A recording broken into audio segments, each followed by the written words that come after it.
શહેરમાં વૃક્ષારોપણને લઈ કરવામાં આવેલા સર્વેમાં કેટલાક વિસ્તારોમાં ગ્રીનરીમાં ઘટાડો જોવા મળ્યો।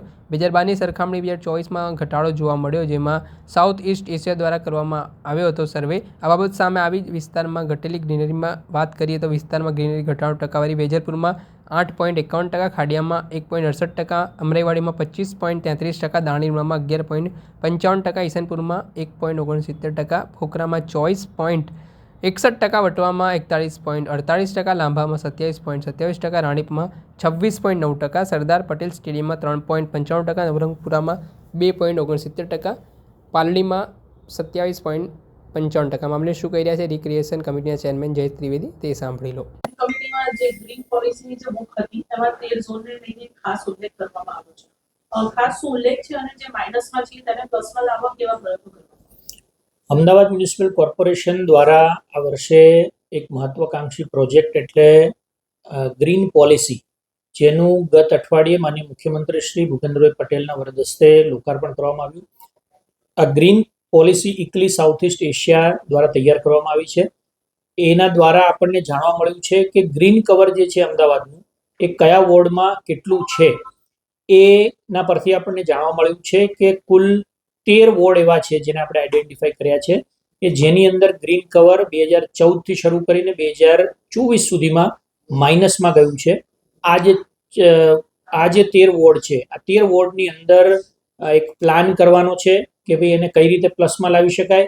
એની મિટિંગ પણ શરૂ કરવામાં આવી છે। આજે રાણીપ વોર્ડની સાબરમતી વિધાનસભામાં મિટિંગ કરી હતી અને એને એ જે નિશ્ચિત વોર્ડ છે એમાં કઈ કઈ જગ્યાએ કયા પ્રકારના પ્લોટ છે ત્યાં ઘનિષ્ઠ વનીકરણ અથવા પ્લાન્ટેશન કરી અને એ બધા જે વોર્ડ છે એનું ગ્રીન કવર પ્લસમાં કઈ રીતે આવે એ પ્રકારનો એક રોડ મેપ બનાવવાની તંત્રને સૂચના આપવામાં આવી છે અને એ દિશામાં આગલા દિવસોમાં કામ હાથ પર લેવામાં આવશે।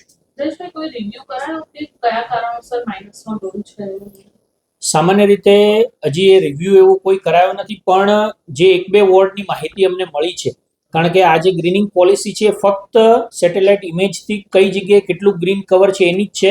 શા માટે આ થયું છે એના માટે અલગ સર્વે કરવો પડે એમ છે, પણ સામાન્ય રીતે કોઈ જગ્યાએ જે વિકાસના કામો થતા હોય છે, કન્સ્ટ્રક્શનના કામો થતા હોય છે, એના કારણે આપણે કેટલીક જગ્યાએ વૃક્ષને રીપ્લાન્ટ કરવા પડે છે અથવા તેને કાઢવા પડે છે સક્ષમ સત્તાની મંજૂરી લઈને। આના કારણે કેટલીક જગ્યાએ ગ્રીન કવર ઘટ્યું છે એવા પ્રાથમિક તારણ પરથી માલુમ પડ્યું છે। જયેશભાઈ, શ્રાવણ મહિનાની 11 લઈને આધ્યાત્મિક વૃક્ષો આપવાનું નક્કી કરવામાં આવ્યું છે, કેવી રીતનું આયોજન છે, કઈ કઈ પ્રજાતિના વૃક્ષોના છોડ છે જાણવા? અમદાવાદ મ્યુનિસિપલ કોર્પોરેશનની રિક્રિએશન હેરિટેજ કલ્ચરલ કમિટીની આજની મિટિંગ મળી હતી, જેની અંદર વૃક્ષારોપણ અંગે ચર્ચા થઈ હતી। આ ઉપરાંત પવિત્ર શ્રાવણ મહિનો જે ચાલી રહ્યો છે એમાં શિવાલયોની અંદર કેટલાક પવિત્ર ધાર્મિક આધ્યાત્મિક મહત્વ ધરાવતા વૃક્ષો એનું વૃક્ષારોપણ કરવાનું નક્કી કરવામાં આવ્યું છે।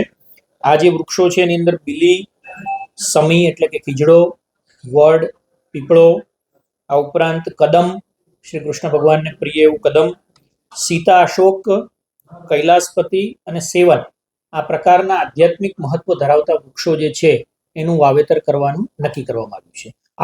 આ શ્રાવણ મહિનાની જે પવિત્ર 11 આવશે, આ 11ના દિવસે અમદાવાદ મ્યુનિસિપલ કોર્પોરેશનના 48 વોર્ડની અંદર નિશ્ચિત મંદિરની અંદર આ બધા વૃક્ષોનું વૃક્ષારોપણ કરવામાં આવશે। આપણે સાંભળ્યા હતા રિક્રિએશન કમિટીના ચેરમેન જયેશ ત્રિવેદી। તેમણે મામલે મહત્વનું નિવેદન આપ્યું છે અને જે ઘટાડો થયો છે ગ્રીનરીમાં તે બાબતે પણ તેમણે માહિતી આપી છે। દર્શક મિત્રો, એન કવરેજ ન્યૂઝને આપ લાઇક કરી લો, સબસ્ક્રાઇબ કરી લો અને શેર કરવાનું ભૂલતા નહીં।